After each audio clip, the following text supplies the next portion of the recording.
Hi everyone, Ben from Postfly here. This month's trout tie-in box features a caddis nymph specifically meant to imitate October caddis. Contrary to their name, October caddis become active well before their namesake month. As summer draws to a close, have these nymphs ready to go for the trout that will surely be looking for them. To begin, grab your wire wrap and break off about a 2-inch long section by applying some pressure with your fingernail.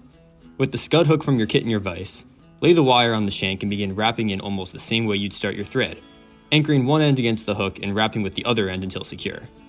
The amount of wire you add is up to you depending on how heavy you want your nymph, but here I make about 10 wraps with the stuff.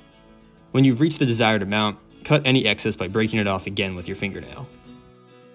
You'll want the wire to be resting about half a hook eye back from the front of the hook for the right weight distribution and natural taper. You can add glue to this area to hold the wire in place, but I find that just tying over it locks it down fine. Feed the black side of your bi-colored thread into your bobbin and begin laying down thread in between the hook eye and the wire wraps. Bring your thread into the wire and make several turns back and forth to secure it in place. Then bring your thread behind the wire and leave it there. At this point, your wire should be pretty anchored down.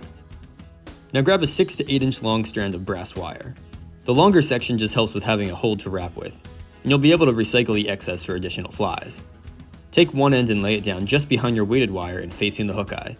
Start taking wraps to bind the brass to your shank, and keep going until it's tied down almost to the apex of the hook bend. Leave the whole tag of the wire hanging behind for now. Next, go to your amber dubbing and begin pulling off sparse clumps.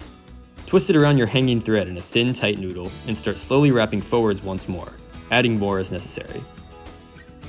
Caddis nymphs are tapered in width from front to back, so you want your dubbing body to reflect this. Work slowly and take the time to ensure you're getting a good taper. The weighted wire wraps will help you build up your thicker front end once you've reached it. Stop adding dubbing once you've gone a little past hanging over the hook point. Grab the long tag end of your brass wire and make 5 to 6 evenly spaced wraps towards where you've stopped your thread. Upon reaching your thread, tie off tightly and helicopter spin the wire until it snaps off cleanly. The legs and darker thorax of our caddis nymph will be made up of peacock dubbing.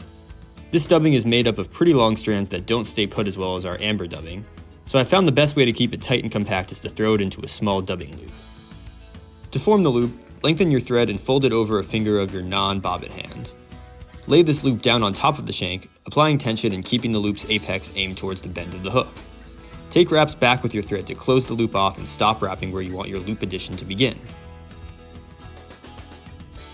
Load this hanging open loop with peacock dubbing. Then attach the end to a dubbing spinner, some hackle pliers, or even just your finger, and twist to close it up, locking all the strands inside. This makes it much easier to keep down while wrapping, and still leaves plenty of spiky ends out for the legs of the caddis. Wrap your peacock dubbing loop over the rest of the weighted wire, combing the strands back occasionally to keep them brushed towards the hook bend. When you've reached just almost to the hook eye, tie off your loop and snip the excess. With your non-bobbin hand, pull back any excessive front-facing peacock dubbing strands and take wraps to lock them backwards. Build a small thread dam that tapers down to the hook eye for your caddis's head. Finally, grab your whip finisher and take a few wraps on top of this newly formed head.